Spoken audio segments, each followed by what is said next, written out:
Okay, boys and girls, we are back with a brand new video today. Very exciting for me. We got a lot of very positive feedback, some from of our recent content, and specifically the market's expectations for the S&P 500 in 2019 and the market's expectations for crude oil in 2019. Today, we are taking that a step further and going over the market's expectations for Apple, the most popular, most heavily traded, largest company in the world. So we're going to go over that today, and just as easy as it was to determine the market's expectations for the S&P 500 and crude oil, it is just as easy to go ahead and figure that out for Apple. So here's the deal, a little bit of a precursor. According to most, the VIX is the fear index, which is a numerical representation of the amount or fear or risk at any given time, which is shown by the buying and selling of options on the S&P 500. Now, most of us know this already, but just in case you don't, we type in VIX, that is the symbol, and this is the VIX that we're talking about. Now, again, what financial media calls it is this fear index. Again, that representation of the amount of fear or risk at any given time in the S&P 500, but the reality is it's not that. It's actually just the 1 year expected move in the S&P 500. So for example, if we have a VIX of 25, that means that the market participants are expecting a 25% move up or down within 25% in the next 365 days for the S&P 500. So again, we were able to do something very, very similar in crude oil, and today we're able to do something very, very similar in VXAPL, which is just a 1 year expected move in Apple. So just as you could type in VIX on your platform, you can type in VXAPL, and you'll be able to get the VIX of Apple.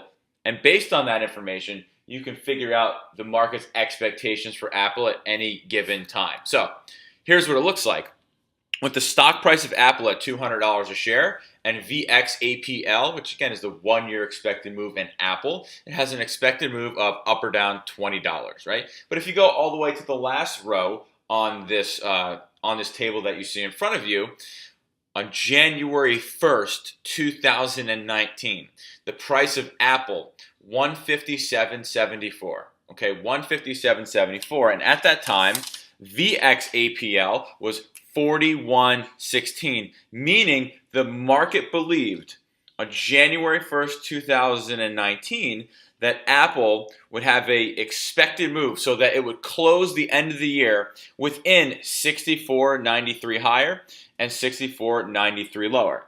And to that point, it ends up actually being the market believes Apple will close 2019 somewhere within 222.67 and 92.81. So if we go ahead kind of back to a chart of Apple, for example, one of the things you could definitely do is you can go ahead and plot this on the chart to be able to kind of put things into context a little bit later on, which I'll go over very, very quickly. So what you could do is you can go ahead and you could draw a price level for those amounts. So on the upside, the market believes Apple's going to close the year below 222.67 and above 92.81, wherever that is, all the way down here. Perfect. And again, put a pin in this. We're going to come back to this very, very quickly.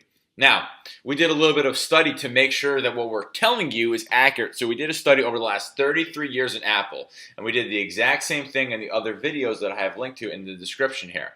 On the first day of the year, we calculated the 1 year expected move in Apple based on the VXAPL price, okay? Now, then what we did was we said, okay, let's go to the end of that year and check and see if Apple closed within its 1 year expected move. Now, on top of that, we also noted if the price of Apple went outside of the expected move at all to the upside or downside during the year. And the results are very, very telling. Okay? In the last 33 years, Apple closed within its 1 year expected move 81.81% of the time.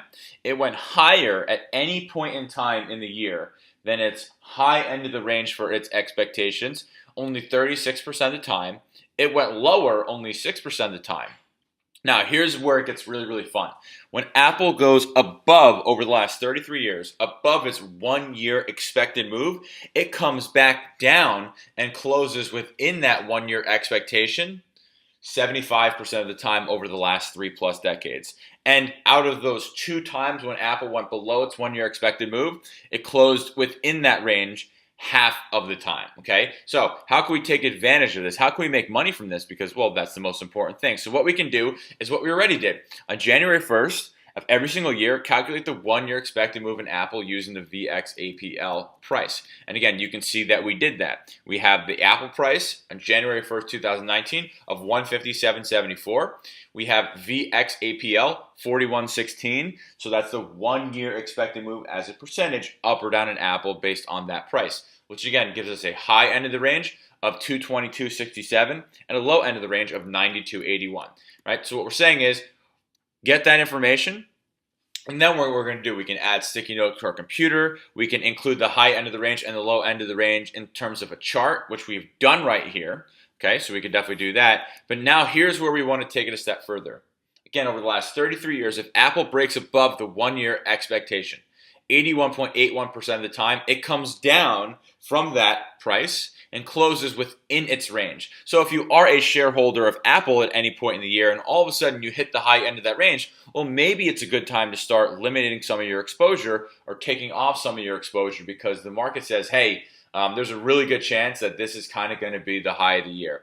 And we can actually do that here. So for example, if Apple gets above 222.67 at some point this year, which is not at all-time highs, which is a little bit less, if you're a shareholder of Apple, again, what the market is saying, maybe it's a good time to go ahead and start trimming some of those positions because even if Apple at some point in the year goes above that 222.67, according to the last 33 years in Apple stock, 81.81% of the time, it will come back down from being above and close within that 1-year expectation. And the same goes for the downside, just not as good, right? Because over the last 33 years, Apple has only gone below its 1-year expected move twice. But half of that time, 1 out of every 2 times, it has come back to finish within its range.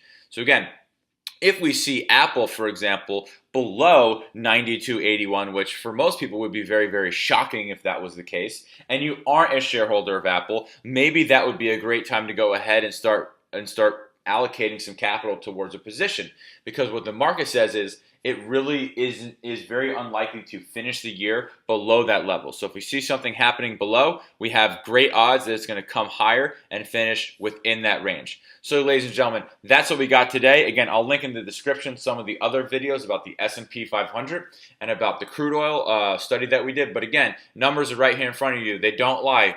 Okay, we have clear market expectations for Apple this year, and we also have clear ways to take advantage of that and how we can go out there and make some money. I'll see you all in the next video.